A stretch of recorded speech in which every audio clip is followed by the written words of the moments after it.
The harsh stench of aviation fuel and the shimmering heat radiating from the metal skin of the C-17 are what welcome me home.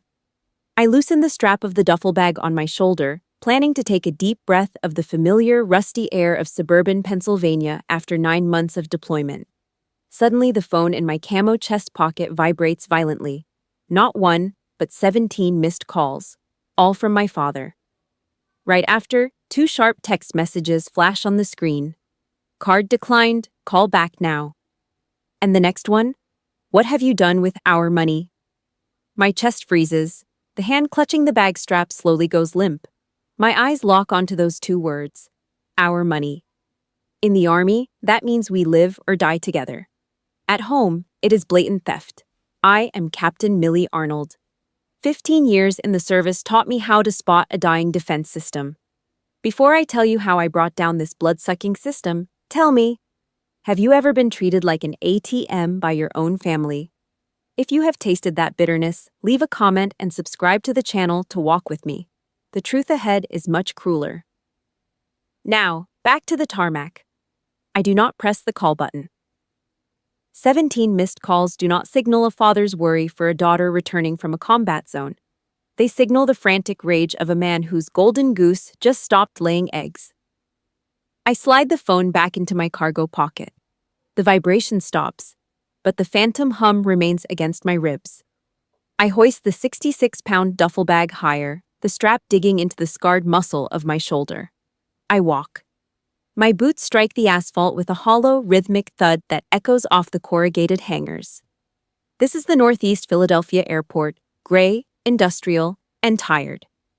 The wind rips through the chain-link fences, whistling against the rusted barbed wire that lines the perimeter. It is a lonely sound. It is the sound of coming home to nothing. The air smells of wet concrete and old exhaust. I pass through the final security gate, ignoring the civilian travelers hugging their families. There is no one here for me. Not even a ghost. I find my old Ford truck in the long-term lot, covered in a thick layer of Pennsylvania grit. I unlock the door. The hinges groan, a dry metal-on-metal scream that sets my teeth on edge. I climb into the driver's seat and shut the world out. The interior smells of stale coffee, old plastic, and the faint, lingering scent of cheap tobacco. I shove the key into the ignition. I don't turn it, I just sit there, my hands gripping the steering wheel until my knuckles turn as white as bone. My mind drifts back 9 months. A different kitchen, but the same feeling of impending rot. The air in my father's house had been thick with cigarette smoke and the heavy, humid smell of boiling cabbage. I had stood by the Formica table, still in my fatigues, ready to head to the base for my flight out. I pushed the silver supplementary card across the table's edge. Arthur Arnold sat there, his belly hanging over his belt, looking at that piece of plastic like it was a holy relic. "Only for emergencies, Dad," I said. My voice was low, disciplined. "If a pipe bursts, if Brenda needs a doctor, only then." He didn't look me in the eye. He just nodded, his thick, calloused fingers snatching the card off the table. Then he stood up and gave me a heavy slap on the back. "Don't you worry about us, Millie," he'd said, a fake grin plastered on his face. "We're family. We take care of our own." It felt like a promise then. Now, sitting in the cold silence of my truck, that backslap feels like a punch to the gut. It was a blood pact made in a kitchen that smelled of lies. The phone vibrates again in my pocket. Call 18. My father is persistent when his comfort is threatened. I pull the device out. The screen glows with his name, Arthur. In the field, when you're under fire, you don't stand in the middle of a clearing to argue with a sniper. You find cover. You shut up. You gather intelligence. You find out exactly how much ammunition the enemy has left. I flip the phone face down on the passenger seat. The vibration rattles against the cracked leather, a frantic, annoying sound that I choose to ignore. Let him sweat. Let him wonder why the ATM finally went dark. I reach into my bag and pull out a second phone, my encrypted personal device. This one is for banking. This one is for the truth. My fingers tap a slow, steady rhythm on the steering wheel, a nervous habit I haven't been able to shake since my first tour. I open the banking app. My thumb hovers over the screen. The small blue loading circle begins to spin, round and round. It feels like a countdown. That block of ice in my chest grows colder with every rotation. My breath hitches in my throat. I am a logistics officer. I deal in numbers. I deal in facts. I know how to read a supply line, and right now, mine looks like it's been sabotaged from the inside out. The circle stops. The screen refreshes. I stare at the numbers. My eyes trace the commas, the decimals, searching for a mistake, a bank error, a glitch in the system. But the app doesn't lie. The balance is almost zero. 9 months of hazard pay, 9 months of combat bonuses, 9 months of living in the dirt so my family could have a roof over their heads. It's gone, all of it. I scroll down to the recent transactions. The screen flickers, revealing a trail of blood and greed that leads straight to my front door. My grip on the phone tightens until the glass groans. I don't cry. Captains don't cry on duty. I just feel the ice in my chest shatter into 1,000 jagged shards of glass. The loading circle was just the beginning. The real disaster is blinking back at me in black and white, and it has a name I recognize all too well. The white glow of my phone screen burns my eyes. It is the only light in this dark, cramped cabin, reflecting off the grime on the dashboard of my old Ford. Outside, the Philadelphia wind still rips through the chain-link fences, but inside, the air is stagnant, smelling of cold plastic and the bitter dregs of a coffee I finished weeks ago. My breath comes out in short, jagged bursts, hitting the steering wheel in little puffs of steam. My teeth are gritted so hard my jaw aches. I stare at the screen. I do not blink.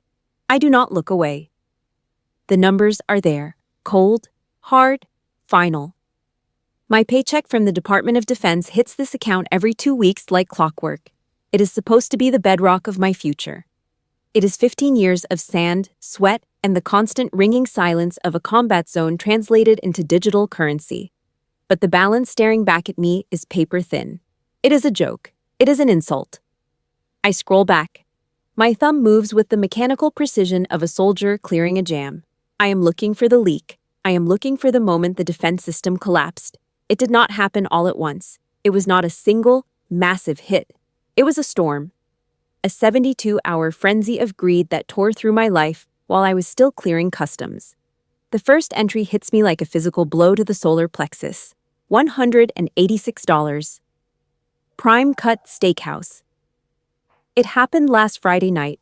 My mind flashes back to last month. I was huddled in a concrete bunker in a desert that smelled of burning trash and spent brass.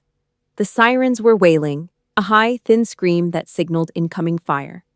I was chewing on a piece of lukewarm, vacuum-sealed beef from a meal's ready-to-eat pack, the kind that tastes like wet cardboard and salt. I remember thinking about my father. I pictured him in that cramped, drafty kitchen in Pennsylvania, eating a can of soup to save money because the water heater was on the fritz. I felt guilty. I felt like I should be doing more for him. But while I was swallowing sand and praying the roof would hold, they were sitting under crystal chandeliers. They were cutting into dry-aged ribeyes and ordering top-shelf bourbon on my dime. $186. That is more than a week of hazard pay. That is 3 days of my life traded for a dinner they did not earn. I scroll down further, my jaw tightening until a muscle in my neck begins to throb. $342 at a sporting goods store. Then a string of charges for gasoline, Sheetz, Wawa, Exxon, all of them located along Interstate 81. They were not at home. They were not fixing the leak in the roof or paying the property taxes. They took a road trip. They took my money, loaded up my father's old sedan, and went on a goddamn vacation. And then comes the kill shot. $1,128. Best Buy. My father's voice echoes in my head from a phone call we had 3 months ago. Millie, the house is falling apart, honey. The water heater is shot. We're taking cold showers. I hate to ask, but... I didn't even let him finish. I told him to use the card. I told him his comfort was my priority. I sat in the dark for an hour after that call, feeling proud that I could provide for them. I felt like a daughter. I felt like a hero. But a water heater does not cost $1,128 at Best Buy. That is the price of a 75-inch flat-screen television with a premium soundbar. That is the price of a luxury I've never allowed myself to buy. They bought a theater system while I was sleeping on a cot with a rifle for a pillow. The disgust starts in my gut and rises like bile. It is not just the money, it is the calculation. It is the way they waited until I was unreachable, deep in a deployment, to start the harvest. They treated me like a crop. They waited for the season, and then they picked me clean. Does this make your blood boil as much as mine? Have you ever been the one working double shifts, sacrificing your sleep and your sanity, only to find out the people you love were treating your bank account like a lottery win? If you have ever been bled dry by a family member who claimed they were just struggling, type truth in the comments right now. I need to know I am not the only one who has felt this sting.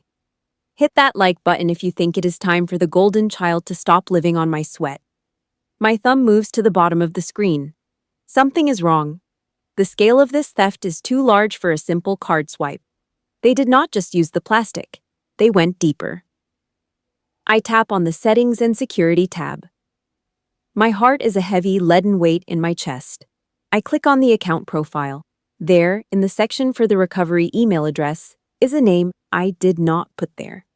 It is not my military email. It is not my private Gmail. It is ryan-arnold-at-outlook-.com. Ryan. My little brother. The golden child. The one who was too sensitive for the military. The one who was too creative for a 9-to-5 job. The one who has spent 32 years failing at everything while my father cheered him on. He didn't just spend the money. He hacked the system. He locked me out of my own notifications so I wouldn't see the alerts. He crawled into the digital wiring of my life and rerouted the flow. That block of ice in my chest shatters into 1,000 jagged shards of glass. It is not an accident. It is not a misunderstanding. It is a coordinated assault by the people who were supposed to be my home base. I stare at Ryan's name until it blurs. The phone vibrates again. Call 19. Arthur. The enemy isn't just at the gates. They are sitting in my living room, watching a movie on a television I paid for with my blood. I do not put the phone down. I grip the steering wheel with my free hand, feeling the cheap leather cover creak under the pressure. The time for observation is over. I pull up my contacts. I don't call my father. I don't call Ryan. I search for the number of my JAG officer, the military lawyer who helped me set up my estate before I left. If they want to play games with a soldier's life, they are going to find out exactly what happens when that soldier decides to strike back. 1 click, 2. The line starts to ring. This isn't a family dispute anymore. This is a court-martial. I stare at the name on the screen, ryan.arnold@outlook.com. It is written in a clean, sans serif font that looks too professional for a man who hasn't held a job in 3 years. My brother. The kid who cried when he got a B in middle school. The man who now hides in my father's basement, feeding off my paychecks like a tick on a stray dog. The silence in the truck is heavy. Outside, the Philadelphia sky is a bruised purple, the kind of color that promises a cold, miserable rain. I reach out and grab the gear shift of the Ford. I pull it down into park. The metal clunks, a solid, heavy sound that vibrates through my arm. I need this to be official. I need to be stationary when I start the fire. I pull my thumb across the screen. I don't hesitate. I don't give myself time to wonder if there is a mistake. In the Army, hesitation is how people get killed. I tap his contact. The dial tone is a cold, rhythmic pulse in my ear. 1 ring, 2. The line clicks open. Immediately, the sound of a digital explosion erupts on the other end. Rapid gunfire, the high-pitched scream of a racing engine, and a heavy bass beat. Hey, sis. You back at the base already? Ryan's voice is smooth. Too smooth. It is the voice of a man who has spent his entire life practicing how to sound innocent while his pockets are full of stolen goods. He sounds relaxed. He sounds like a man who isn't worried about his sister's survival, but rather about the next level of his game. I'm back, I say. My voice is a flat line. I don't let a single drop of anger leak out. Anger is a weapon you save for the strike. That's great, Millie, really. Dad's been saying we should have a big dinner, maybe some steaks. You know, celebrate you not getting blown up. He chuckles. It's a wet, hollow sound. I can hear him shifting in his seat, probably the expensive gaming chair I saw in his Amazon wish list months ago. The music in the background swells. I'm looking at the account, Ryan, I say. I keep my eyes on the rusted hood of the truck. A single drop of oil sits on the engine block, dark and thick. The gunfire on his end pauses for a second, then resumes. Oh, yeah? Everything look good? I mean, I don't touch that stuff. Dad's been handling the house bills. You know how it is. Prices are crazy right now. Inflation is a bitch, ain't it? He's good. He's been waiting for this call. He has his script ready, his lines memorized. He wants me to think he's just the messenger, the bystander. He wants me to think the system just failed on its own. The bank flagged some charges, I say, tossing out the bait. I make my voice sound slightly confused, slightly tired. Electronics, sports gear, a bunch of gas stations on I-81. I told them it was probably just a mistake on their end, a glitch. Yeah, totally, Ryan says, jumping on the lie like a starving animal. I can almost hear the relief in his breath. Probably a glitch. Or, you know, Dad. He's been buying stuff for the house, trying to fix that leak in the basement. He said he had to get some tools and equipment. You know, Dad. He probably went to the wrong store or something. I'll talk to him. We'll get it sorted. The gaslighting is effortless. He's telling me I didn't see what I saw. He's telling me my father, a man who can barely operate a microwave, somehow navigated an interstate road trip to buy high-end electronics and sporting goods. He thinks I'm the same Millie who left 9 months ago. The Millie who wanted so badly to believe her family loved her that she'd accept any lie they told. I let the silence stretch. 1 second, 2 seconds, 3. In the military, 3 seconds of silence is an eternity. It is the space where the enemy starts to wonder if they've been spotted. It is where they start to sweat. The music on his end abruptly cuts out. The digital gunfire stops. The only thing left is the faint, ragged sound of his breathing. Ryan, I say. My voice has dropped an octave. It is the voice I use when I'm giving an order that cannot be questioned. Why is the recovery email for my bank account set to your personal Outlook address? The silence on the other end isn't just quiet. It is dead. It is the sound of a man realizing he's standing in the middle of a minefield and he just heard the click. I don't know anything about that, he stammers. The smoothness is gone. His voice is high, reedy, like a child caught with his hand in the jar. Maybe when I was helping Dad set up the new TV, the system asked for an email. I probably just typed mine in so he wouldn't get confused. You know how he is with tech, Millie. I was just trying to help. I was just being a good son. You hacked my security, Ryan, I say. I'm not asking a question. You locked my notifications. You rerouted the alert so I wouldn't see the withdrawals. Millie, you're overreacting. You're always so intense. It's the army brain, man. You think everyone is an insurgent? I'm your brother. We're family. Why would I do that?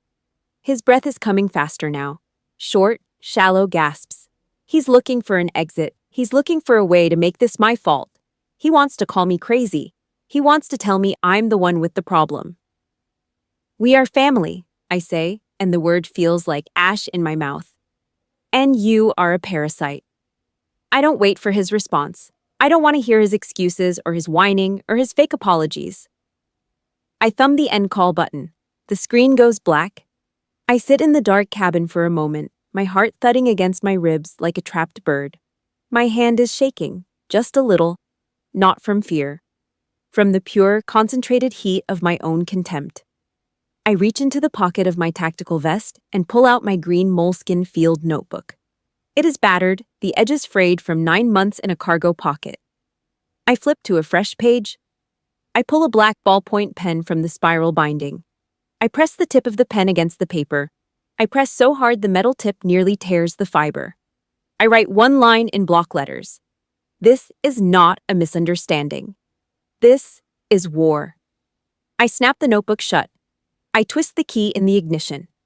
The Ford's engine rumbles to life, a low, predatory growl that shakes the entire frame. The time for talking is over. My supply lines have been cut. My base has been compromised. In the Army, when you find an infection in the ranks, you don't negotiate with it, you excise it. I shift the truck into drive. I don't look back at the terminal. I don't look at the sky. I just look at the road ahead, a long gray ribbon of Pennsylvania asphalt that leads straight to my father's front door. They think they know me. They think I'm the bank. They're about to find out I'm the storm. I reach into the back seat, my fingers brushing the cold, tactical nylon of my pack. I find the Pelican case. I drag it onto my lap, the heavy plastic thudding against my thighs. Inside sits my ruggedized laptop, a thick, olive drab brick of reinforced metal and military-grade glass. It ain't pretty. It is built to survive a sandstorm in Kandahar, not to look good on some coffee shop table. I prop it onto the steering wheel. The Ford's dashboard groans under the weight, a dry plastic sound that echoes in the quiet cabin. I don't turn on the interior light. I don't need to see my hands. I know where every key is by the callus on my fingertips. I plug in the security token, a small black USB stick with a flickering red LED that looks like a dying star in the dark. The screen flickers to life, casting a harsh blue glare over my face. I look at my reflection in the glass. My eyes are flat, dead. There ain't no tears there, just the cold, gray focus of a woman who has spent 15 years managing supply lines for a war machine. I open the secure banking portal. The cursor blinks at me, a rhythmic pulse like a ticking clock. I type in my credentials. Clack, clack, clack. The sound is mechanical, rhythmic, like field stripping a Beretta in the dark. I navigate to the shared access menu. My father's name is sitting there, bright and bold. Arthur Arnold. Supplementary card holder. Active. An intelligence officer never apologizes to the enemy for cutting their supply lines. I don't feel a shred of guilt. I feel like I'm doing inventory on a spoiled shipment. I open the live chat for high-priority security breaches. Requesting immediate revocation of all secondary cards linked to account ending in 4492. I type. I don't use abbreviations. I want it clear. I want it permanent. The representative responds in seconds. Reason for request, Captain Arnold. Unauthorized access. Financial compromise. Shut them down. Now. I hit the enter key. I hit it so hard the laptop wobbles on the steering wheel. A small box pops up on the screen. Access revoked. Next, I go for the throat. The automatic transfers. Every month, $200 for utilities. Another $100 for property maintenance. It has been happening for 3 years. I click the trash icon next to each one. Delete, delete, delete. In less than 10 minutes, the life support system for their parasitic existence is unplugged. They are going to wake up tomorrow morning, head to the gas station for their cheap cigarettes and lottery tickets, and find out the world has gone cold. The ATM ain't going to recognize their face anymore. The bloodlines are closed. Then I hit the wall. The screen prompts me for a final security update. Emergency contact information. For 15 years, it has been the same. Arthur Arnold, 1422 Willow Creek Road. Father. I stare at that blinking cursor. My hand, the one resting on the mousepad, starts to stiffen. 15 years. Through 3 deployments and 2 combat tours, that name was the only thing I had to come home to. If I stepped on a pressure plate in the dirt, he was the one they would call. He was the one who would get the knock on the door and the folded flag. He was my anchor, my home base. Now that name is a threat. It is a hole in my armor. It is a vulnerability that can be exploited. I hit backspace. I watch the letters disappear one by one. A-R-T-H-U-R. I wipe him out of my records. I type in a new name. Sarah Jenkins, J.A.G. Corbs, Fort Indian Town Gap. I hit save. The cabin feels colder now. The air smells like the resin from the ballpoint pen I chewed on earlier and the faint, chemical scent of the laptop's cooling fan. I'm an orphan now. Not because of some tragic accident or a long illness. I'm an orphan because I chose to be. I'm an orphan by design. It is a sharp, jagged kind of freedom that makes my chest ache, but it is the only way to survive the winter. I don't log off. I'm hunting now. I want to see how deep the rot goes. Ryan thought he was being clever, but he is a civilian who spends his days in a basement. He does not understand digital footprints. He set up a forwarding rule on my alerts. Forward to ryan.arnold@outlook.com. Delete from primary inbox. He did not think I would check the trash. I bypass his filters and open the deleted folder. It is a graveyard of evidence. My eyes lock onto a thread from 2 weeks ago. Subject: The Friday Plan. Sender: Arthur Arnold. I click it. The text is short, brutal. It is a map of their betrayal, written in the casual tone of men discussing a trip to the hardware store. She's gonna get her combat bonus on the 15th, my father wrote. Withdraw as much as the limit allows before she touches down. We need to clear that truck payment for you, Ryan.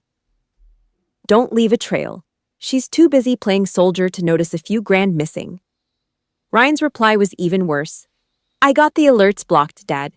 She is a brick. She won't check the app until she is bored at the base. We have got at least 48 hours of clear air. I stare at the words, playing soldier. The laptop's fan whirs louder, a high, thin whine that sounds like a scream. I feel my pulse in my throat, thick and slow. They did not just steal my money. They mocked the life I led to earn it. They sat in my house, eating my food, while they laughed at the uniform I wore. I don't call them. I don't yell. I don't send a furious text. That is what they expect. They expect me to be the emotional daughter they can manipulate. I close the laptop. The lid clicks shut with a finality that rings through the Ford. I lean back and look at the dark houses lining the airport road. I was gonna go back to the base. I was gonna follow the schedule, check into my quarters, and deal with this through the proper channels. But the schedule has changed. I reach for the gear shift. I don't care about the combat bonus anymore. I don't care about the 48 hours of clear air Ryan thinks he has. I'm going home. Not for a reunion, not for a talk. I'm going for a raid. I shift the truck into drive. The engine roars, a deep, angry V8 growl that shakes the steering wheel in my hands. I pull out of the lot, my headlights cutting through the thick Pennsylvania fog like a pair of tracers. They think they are watching a movie on their new big-screen TV tonight. They simply ain't ready for the ending I am bringing. The blue light of the laptop is a cold blade against my eyes. I sit in the Philly airport lot, the heavy Pennsylvania fog turning into a slow, miserable drizzle that taps against the windshield like a nervous finger. I click the trash folder again. My hand is steady, but my grip on the trackpad is so tight the plastic groans. The first one is from my father, Arthur, sent to Ryan. Dated last Tuesday. She gets her pay Friday, it says. Withdraw enough for the final payment on the pickup. Don't leave a trace. It is a command. A tactical order from a retired industrial worker who spent 40 years in a steel mill learning how to manipulate systems. He didn't ask. He didn't check. He just directed the flow of my blood into his son's pocket. No, please. No, thank you. Just a cold, calculated instruction to drain the account before the owner could even touch down on American soil. A robbery under the guise of fatherhood. Then comes Ryan's reply, a text forwarded to an email thread. He's talking to some buddy from his gaming circle. Don't sweat the loan, man, Ryan wrote. My sister's got it covered. She's busy playing soldier in the Gulf. She ain't got time to check receipts. It's basically a free ride. Playing soldier. I stare at those two words. They burn. I've spent 15 years in this uniform.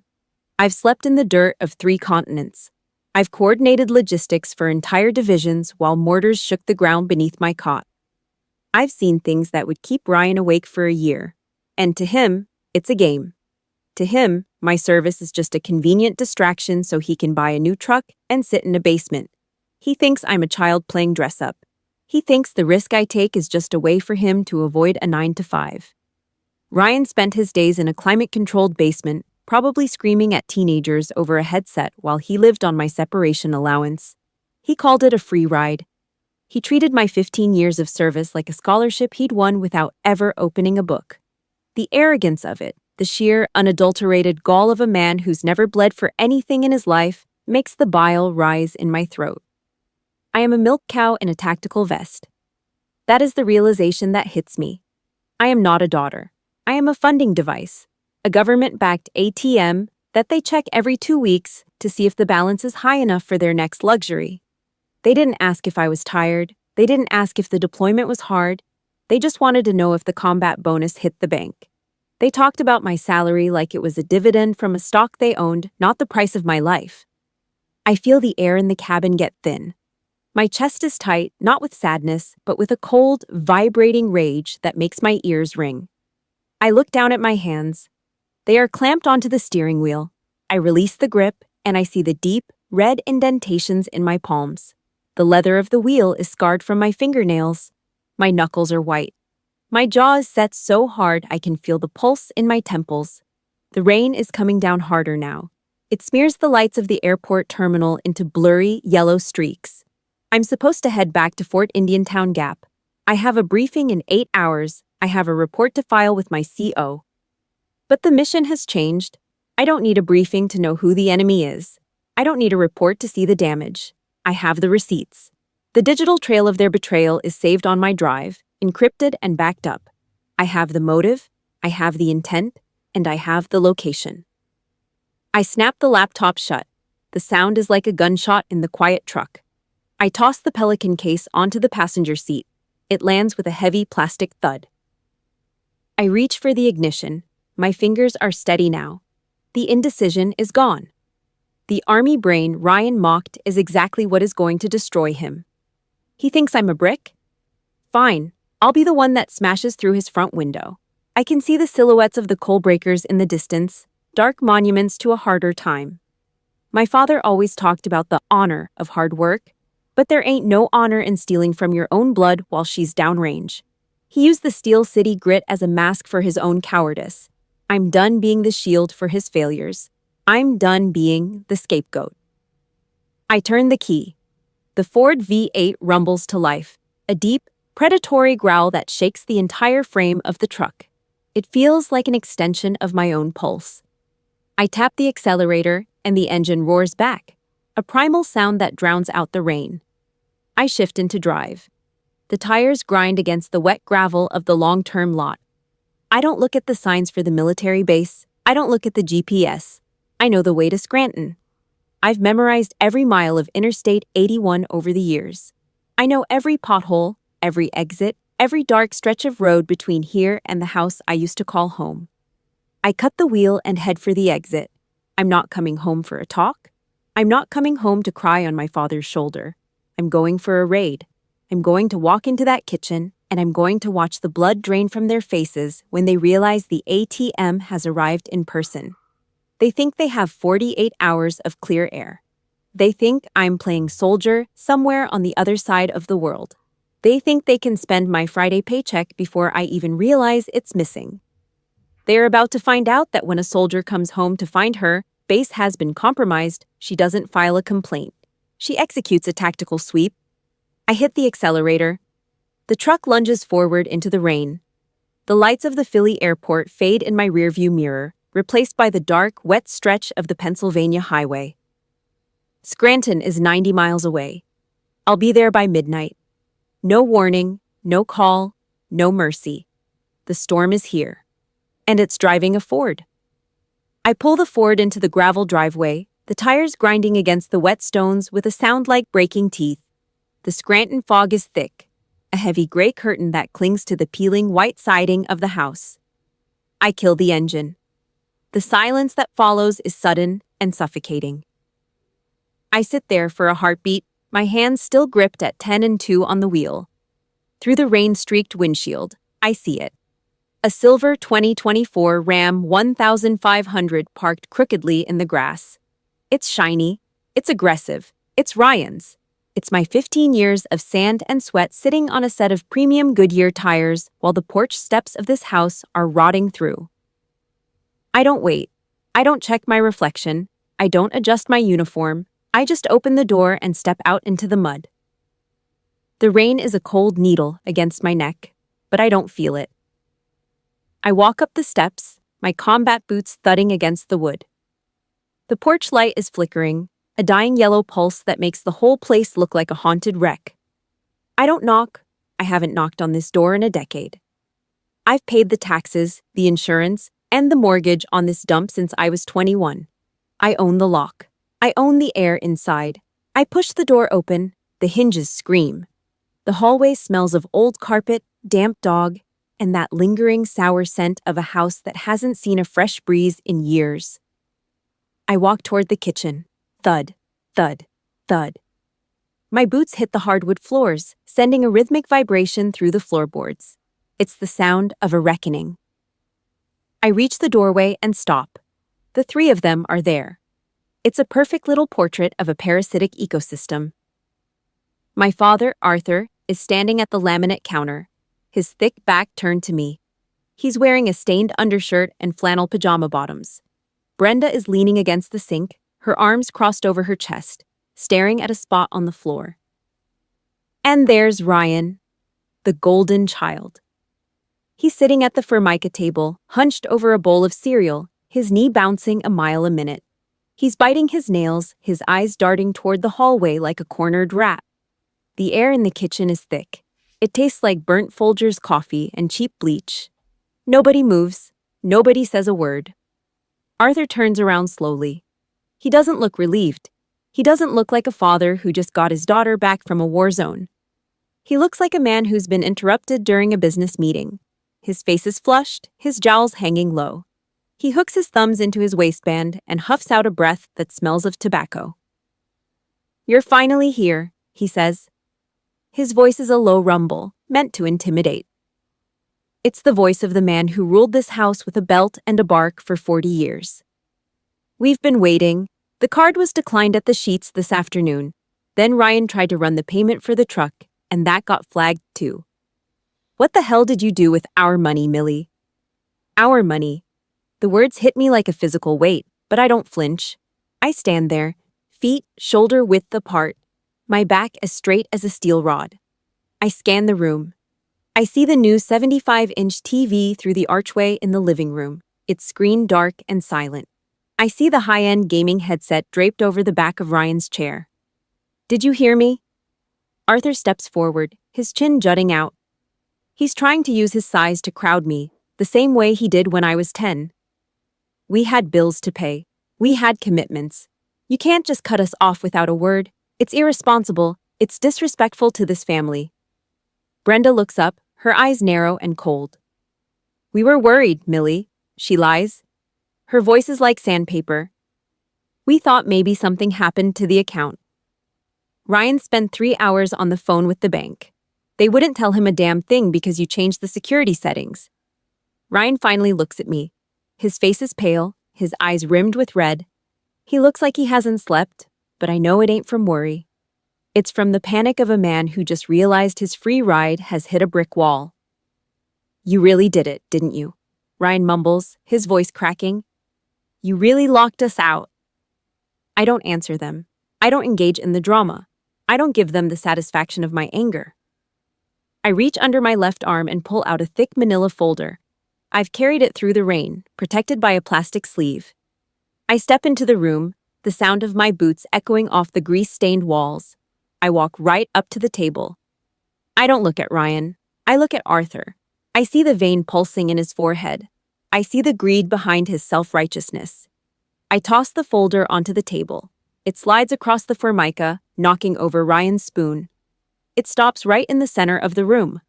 The sound of the paper hitting the table is a sharp, dry crack that cuts through the hum of the refrigerator. "Open it," I say. My voice is flat, level. It's the voice I use to tell a sergeant his supply lines are cut. Arthur glares at the folder. He doesn't touch it. "What is this?" "It's the map of your betrayal," I say. "It's the prime cut receipts.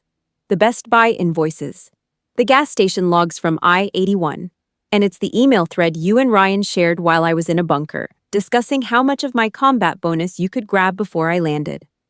Ryan flinches. He stares at the folder like it's a live grenade. Does this scene feel familiar to you? Have you ever walked into a room where people were supposed to love you, but all they saw was a wallet? Have you ever had to stand your ground against a toxic parent or a lazy sibling who thought your hard work was their entitlement? If you've ever had to say no to the people who were supposed to protect you, hit that like button right now. Comment the word enough if you're tired of being the only one holding the line. Your support helps me keep telling this truth. Arthur's hand shakes as he reaches for the folder. He flips it open. I watch his eyes scan the printed emails. I watch the color drain from his face, replaced by a dark, ugly purple. He's looking for a way out. He's looking for a lie. This is a misunderstanding, he stammers, his voice losing its thunder. We were managing things. You were gone, Millie. Someone had to take care of the house. Managing. I take one step closer, invading his personal space. I don't blink. You weren't managing a house, Dad. You were harvesting a daughter. I turn my gaze to Ryan. He's shrinking in his chair, trying to disappear into his hoodie. You called it a free ride, Ryan, I say. My voice is a whisper now, and that's when they should be scared. You told your friends I was playing soldier so I wouldn't notice the theft. The silence returns, but this time, it's mine. I own it. That money, I say, pointing to the folder and then to the TV in the other room. That was never your money. Arthur slams his hand down on the table, but the power is gone. It's just noise. I am your father. I raised you. You owe this family. I look him dead in the eye. I don't feel like a daughter. I feel like a judge. I don't owe you a damn thing, I say. But you? You owe me $17,000, and I'm not leaving until I get what's left. I pull out my chair and sit down. I don't take off my boots. I don't take off my coat. The raid has only just begun. The fluorescent light above the formica table hums, a high, thin vibration that grates against the sound of the rain. I sit there, my wet coat heavy on my shoulders, the scent of damp wool and road salt filling the small kitchen. Arthur is still standing, his chest puffed out like a rooster in a stained undershirt. Ryan is beside him, shifting his weight from one foot to the other. His heels hammer a frantic, uneven beat against the linoleum. It's a glitch, Millie, Ryan says. His voice is thin, reedy. He tries for a smile, but it's just a twitch of his lips that reveals his yellowed teeth. Banks mess up all the time. System errors. We were gonna call you. We were gonna get it all cleared up. He reaches for the manila folder, his fingers trembling as they brush the edge of the paper. He wants to hide it.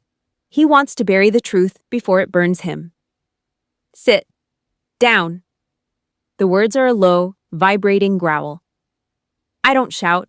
I don't have to. It's the voice I used in a motor pool in Kuwait when a private thought he could lie to me about a missing engine block. It's the voice of an officer who has already found the contraband. Ryan flinches as if I'd slapped him. His knees give out and he drops into the plastic chair with a dull thud. Brenda, leaning against the counter, does the same. Her face is a mask of pale indifference, but her hands are gripped so tight around her elbows that her knuckles are white.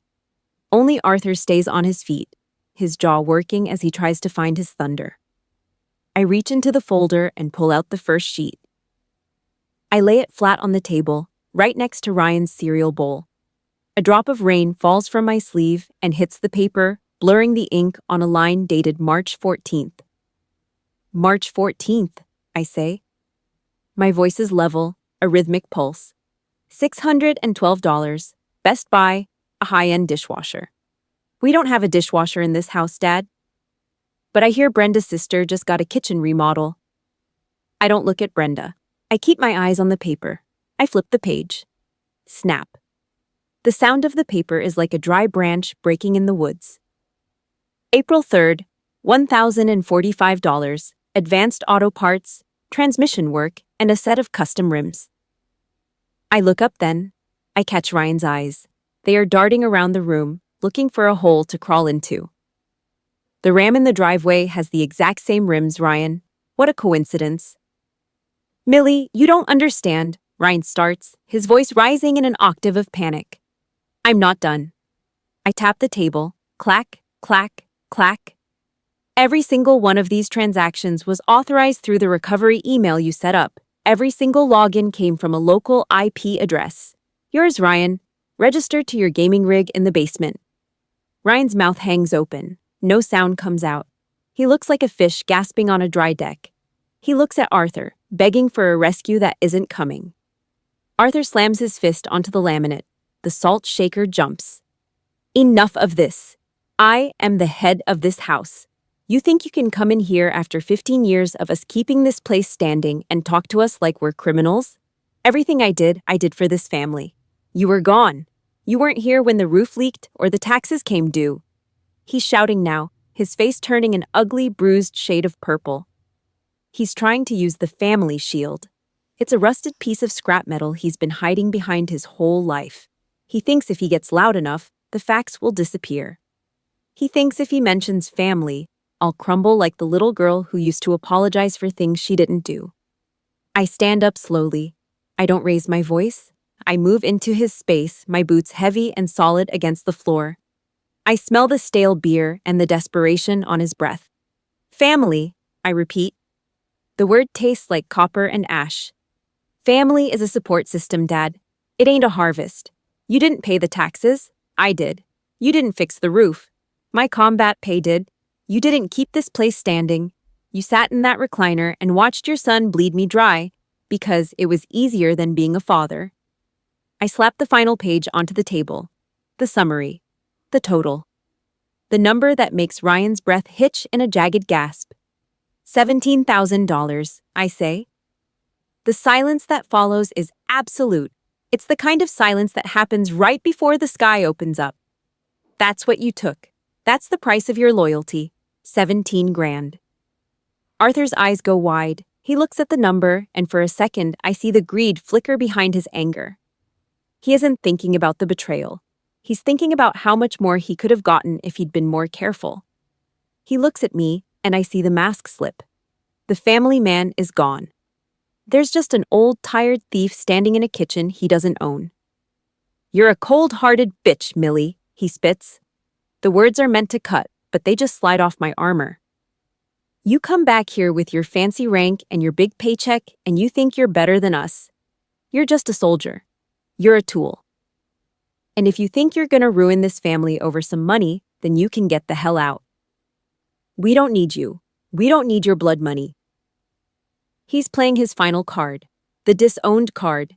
He thinks he's threatening me with the one thing I craved, home. He thinks he can kick me out and keep the spoils. I almost laugh. It's a dry, hollow sound that stops him cold.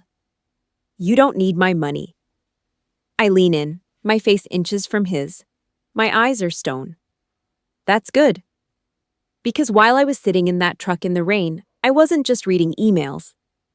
I was on the phone with the bank's fraud department. I was on with my JAG officer. I straighten up and look at Ryan. He's shaking now, a visible tremor in his hands. I didn't come here to negotiate, Dad, I say. I reach into my pocket and pull out my phone. I hold it up so they can see the screen. It's an empty balance, $0. I moved every cent of the remaining cash into a locked escrow account before I even stepped onto your porch. The card you tried to use at the Sheets, it ain't just declined, it's dead. And so is the credit line for that truck out front. The air leaves the room. Arthur's face goes from purple to a ghostly, sickly white. Ryan looks like he's about to vomit. I head for the door, my boots thudding with finality. I stop at the threshold and look back at the three of them sitting in the wreckage of their own greed. Tomorrow morning, the repo man is gonna want a word about that ram, I say. And I'm gonna want a word with a lawyer. Sleep tight. I step out into the rain and don't look back. The war has moved into the secondary phase, and they are completely out of ammunition.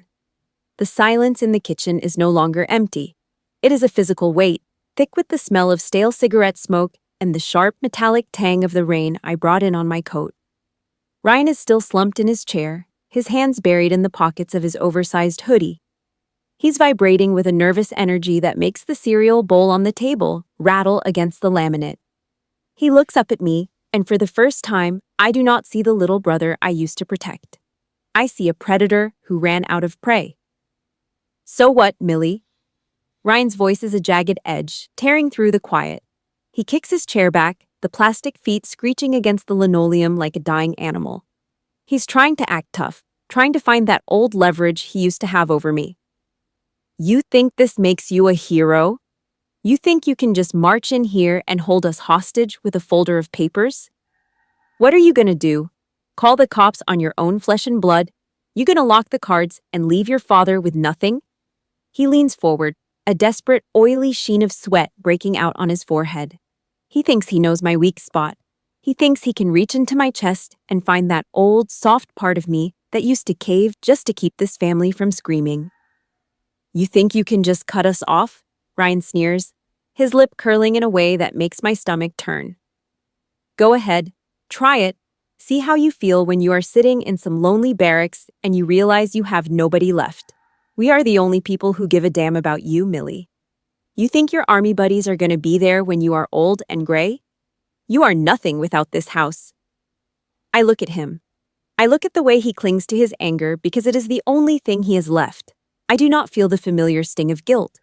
I do not feel the urge to apologize for existing. I just feel a cold, hollow space where my heart used to be. I let a slow, predatory smile touch my lips. It is not a happy expression. It is the look of a sniper who has had the target in her crosshairs for a very long time. Ryan, I say. My voice is so quiet that Arthur has to lean in to hear it. You are talking like a man who still has a move to make. You are acting like we are in the middle of a negotiation. I lean forward, placing my hands flat on the grease-stained table. I do not look away from him. I did not come here to threaten to lock the cards, I say, and each word is a deliberate strike. I already did it. I did it while I was sitting in my truck in the rain. Before I even touched that front door, you were finished. The air leaves Arthur's lungs in a long, wheezing hiss. Ryan's jaw goes slack. His eyes go wide, darting toward his phone on the counter as if it might give him a different answer. Every cent of my combat bonus is in a private escrow account, I continue, my voice gaining a hard, metallic edge. The primary account is frozen. The supplementary cards in your wallets are plastic trash. The recurring payments for that truck in the driveway, they were crushed 10 minutes ago. I did not just close the door, Ryan. I burned the bridge while you were still standing on it. You are dead in the water. Arthur's face goes from a ghostly white to a dark, bruised purple. He slams his hand down on the table, the force of it making the old wood groan. You ungrateful bitch, Arthur roars. He stands up, his shadow looming large against the yellowed wallpaper. He points a thick, shaking finger at the uniform I am still wearing. You think because you wear that suit and carry that rank, you can come back to this house and play God? I am the one who put the boots on your feet. I am the one who kept this roof over your head. You think that uniform gives you the right to treat your father like a common thief? I stand up to meet him. I do not back down. I do not flinch. I have faced down men much more dangerous than Arthur Arnold in places much darker than this kitchen. I did not join the United States Army to be a private ATM for this house, Dad, I say. I keep my voice level, but the intensity behind it makes Brenda take a step back toward the sink. I joined to get away from the small-minded greed of this town. I joined to be a part of something that actually has honor. Something you clearly do not understand. I scan the room one last time. I see the luxury television, the expensive gaming gear, the brand new appliances, all of it bought with the price of my nights in a bunker and my days in the dust. I am not going to sue you for the $17,000, I say, and I see a flicker of relief in Ryan's eyes before I extinguish it. I am not going to drag you through a court because I do not want to spend another second of my life thinking about you. But everything stops here, right now. You are on your own. I reach out and grab the manila folder. I don't need it anymore. I have already executed the plan. I turn my back on them and walk toward the hallway. If you walk out that door, Millie, do not even think about coming back. Arthur yells after me. His voice is cracking, the sound of a man who realizes his kingdom has turned to ash. You hear me? You are dead to this family. You are nothing. Do not call me when you are lonely. Do not come crawling back when you realize that nobody wants a cold, heartless soldier for a daughter. I stop at the front door. I do not turn around. I look at the peeling paint on the door frame, the layer of dust on the baseboards. The worst part of this is not the money, Dad, I say, and my voice carries through the house with the finality of a closing tomb. The worst part is that in 15 years, not once did either of you think I was worth asking. You just took. You took because you thought I was a resource, not a person. You did not even think I deserved a choice in my own life. I grip the doorknob. It is cold and solid in my hand. You tell me not to come back? I let out a short, dry laugh. I have been the one carrying this house on my back since I was 21 years old. I have been the foundation, the roof, and the walls. I am not the one who is leaving, Dad. I am the one who is finally putting the burden down. I step out into the rain. The Pennsylvania air is biting and wet, but it feels cleaner than the oxygen inside that house. I walk down the rotting porch steps and do not look back. I do not look at the Ram truck that will be towed by Monday. I do not look at the flickering porch light. I get into my Ford. I start the engine. The V8 growls, a deep, steady roar that drowns out the sounds of the night. I shift into drive and pull away from the curb. The road ahead is dark, but for the first time in 15 years, I am not driving towards someone else's crisis. I am just driving. The war is over. I won. And I am finally, truly, alone. The neon sign for the Motel 6 flickers in the rearview mirror, a jagged pulse of red and white cutting through the Pennsylvania mist. I pull the Ford into a slot near the back, far from the light of the lobby. The engine clicks as it cools, a rhythmic ticking that sounds like a countdown. I sit there for a minute, my forehead resting against the cold arc of the steering wheel. The silence in the truck is absolute, a vacuum where a home and a family used to be. My chest feels hollowed out, as if Arthur and Ryan hadn't just taken my money, but had reached inside and scooped out everything that made me a daughter. I grab my Pelican case and step out. The air is damp, smelling of wet asphalt and old grease from a nearby diner. My boots crunch on the gravel. Inside the lobby, the clerk doesn't ask questions. He's seen 1,000 people like me, people who look like they've just walked out of a wreck and aren't sure which way is north. I take the plastic key card, walk down the outdoor breezeway, and shove the door open. The room is a masterpiece of American mediocrity. Beige walls, a scratchy industrial carpet that feels like sandpaper under my feet, a single flat pillow on a bed that smells faintly of lemon-scented bleach, and a stranger's cigarette. It is the most beautiful place I have ever seen. There are no expectations here. No one is waiting in the dark to ask me for a loan. No one is plotting to intercept my combat bonus while I'm trying to survive a 12-hour shift. I drop the Pelican case on the bolted-down desk. I sit on the edge of the bed and reach for the laces of my combat boots. My fingers are stiff, the joints aching from the grip I held on that steering wheel for 90 miles. I pull the boots off, one by one, and set them side by side on the carpet.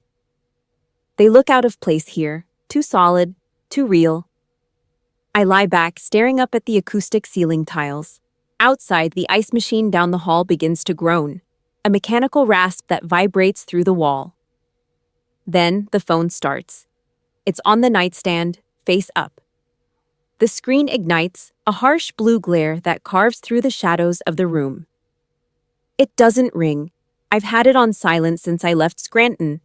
But it hums, a frantic, buzzing vibration that makes the wood grain of the table shiver. Arthur. I don't answer. I don't move. I just watch the notifications stack up like cordwood. Where the hell are you? You can't just leave things like this, Millie. We need to talk about the mortgage. You made me look like a thief in front of my own wife. You humiliated me in my own kitchen. I read that last one twice. Humiliated. He didn't say he was sorry. He didn't ask where I was sleeping or if I was okay. He was worried about the optics. He was worried that the mask had slipped and Brenda had seen the rot underneath. He wasn't a thief because he stole $17,000. He was a victim because I dared to point it out. It's the classic American patriarch's last stand. If you can't win on facts, win on grievance. The phone buzzes again. Ryan this time. Millie, come on. Dad is losing it. The bank said the accounts are under investigation for fraud. Do you know what that does to my credit? I'm gonna lose the RAM. Just call them and tell them it was a mistake. We can work this out. The word mistake makes a jagged, dry laugh catch in my throat. He thinks the mistake was getting caught. He thinks the investigation is the tragedy, not the 3 years of systematic theft. He wants me to lie to a federal institution so he can keep a truck he didn't earn. The parasitic instinct is strong in that kid. Even as the host is pulling away, he's still trying to find a vein. I roll onto my side, facing away from the blue light. The room is cold. The AC unit under the window is rattling, blowing a thin stream of recycled air that smells like dust. I feel a strange leaden weight in my limbs. It's not just the deployment fatigue anymore. It's the weight of 15 years of being the strong one. The one who sent the checks. The one who signed the papers. The one who made sure the Arnold name didn't end up in a bankruptcy court. They didn't hate me. That would have been easier to handle. They just didn't see me. I was a utility, like the water or the heat. You don't thank the furnace for keeping the house warm. You just complain when it breaks down. The phone buzzes one last time. A voicemail notification. I sit up and press play, putting the phone on speaker. Ryan's voice fills the room, stripped of the bravado he had in the kitchen. He sounds small. He sounds like the kid who used to hide behind my legs when the neighbor's dog barked. Hey, Millie. Look. I didn't realize it had added up to that much. 17 grand it's a lot, okay? I was gonna pay it back once the streaming channel took off. I just needed a start. Look, just call me. Please. Dad is talking about selling the house. You can't let him do that. It's your house too. I stare at the phone. His regret is a hollow shell. He's only sorry because the math finally hit him. He's only sorry because the consequence is real now. He's still trying to use the house as bait, the very house they turned into a crime scene. A soldier doesn't waste ammunition on a target that's already neutralized. They don't fire into the fog just to hear the noise. I reach out and pick up the phone. I don't type a reply. I don't listen to the message again. I swipe the notifications away, clear the screen, and press the power button. I turn the phone face down on the nightstand. The ice machine stops grinding. The room goes silent. I lie back down and pull the thin, scratchy motel blanket up to my chin. Tomorrow, the sun will come up over the highway. Tomorrow, I'll drive back to the base and I'll start the paperwork to make this permanent. I'm not a daughter tonight. I'm not a sister. I'm not even a soldier. I'm just a woman in a quiet room, and for the first time in my life, I don't owe anyone a damn thing. I close my eyes. Outside, a truck downshifts on the interstate, the engine brake a long, low growl that fades into the distance. I sleep. Morning sun cuts a jagged yellow line across the hardwood floor of my apartment. It is 6 miles from Fort Indiantown Gap, tucked away in a quiet complex where the neighbors mind their own business and the trees block out the highway noise. The walls are a neutral eggshell, a color that does not ask for permission to exist. It smells of fresh pine cleaner and the cold metallic scent of the baseboard heaters. There is no damp dog here. There is no sour, lingering smell of my father's cheap tobacco or the heavy, vibrating tension that used to hang in the air like a live wire. I sit at a sturdy table. It is solid oak. It does not wobble. I like things that are built to withstand the weight of a hard life. I sit with my back straight and my shoulders square, the way I have sat for 15 years. But for the first time in my adult life, I do not feel the phantom weight of a 60-pound ruck on my spine. I feel light. I feel hollow in a way that is not empty, but clean. I reach for my phone. It is sitting face up on the oak. It is Friday morning, the 15th of the month. Payday. The notification pings. It is a short, electronic sound that reminds me of a brass casing hitting a concrete floor. I pick it up. I do not have to brace myself anymore. I do not have to squint at the screen, waiting for the blow to land. I thumb the lock and open the banking application. The blue interface is familiar, a digital landscape I've navigated from bunkers in Iraq and sandy tents in Kuwait. The balance is there, it is bold, it is black, it is untouched.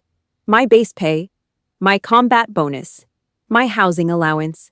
It is a clean, five-figure sum that represents months of my life spent in the dirt, breathing in diesel fumes and coal dust. I scroll down to the transaction list with a steady hand. Nothing. There is no $45 charge at a Sunoco in Scranton. There is no $186 bill at a steakhouse. There is no $1,200 miscellaneous withdrawal to a ghost account. The numbers just stay there, obedient and silent. For 15 years, checking this application was like checking a fresh wound to see how much blood I had lost during the night. Today, the bandage is dry. The bleeding has finally stopped. I let out a breath I have been holding since I was 21 years old. It is a physical release, a loosening of the tight, knotted muscles in my neck. I am not an ATM. I am not a resource. I am just Millie. I look at the mail sitting on the corner of the table. There is a single white envelope. The return address is written in a loopy practice script. Brenda Arnold, 1422 Willow Creek Road. The stamp is crooked, and the paper smells like a perfume I recognize, something sweet and cheap that she's been wearing since the day she moved into my father's house. I pick up a letter opener, a small, sharp piece of steel. I slice the top of the envelope with a single, precise motion. I do not rip it. I do not crumble it. I treat it with the same cold detachment I would give to a discarded intelligence report from a low-level informant. Millie, the letter begins. There is no welcome home. There is no we are sorry. There is only a list of grievances disguised as family news. Things have been real tough here since you left, Brenda wrote. The bank sent some men to the house yesterday. They took Ryan's truck right out of the driveway while he was sleeping. He has been in a dark place, Millie. He will not even come out of the basement for dinner anymore. Your father's back is acting up again, and with the way the taxes are this year, we do not know how we are going to keep the lights on through the winter. We were just trying to look out for things while you were gone. We never meant for it to get so messy. You know your father. He is just a proud man. He did not want you to worry about the bills. The words are slick and meaningless. I can hear her voice, the whining tone she uses for favors. She does not mention the theft or the hacked email. She just mentions the mess. To her, I am still a checkbook. We are having turkey for Thanksgiving, the letter ends. Family is everything. Family is everything. I fold the letter without any anger. Anger is engagement, and I am disengaged. I do not even like turkey. I spent 15 years eating food I did not like in a house I paid for. Brenda thinks the family label is a master key that can open any lock. She does not know I changed the locks. I drop the letter. It hits the trash with a soft thud. Ryan can find a job. Arthur can sell the house. It is not my mission. The account is settled. I sip my tea. I like the burn. Tonight, I will sleep. No debts, no thieves, just the silent numbers of my own life. I won. I am free.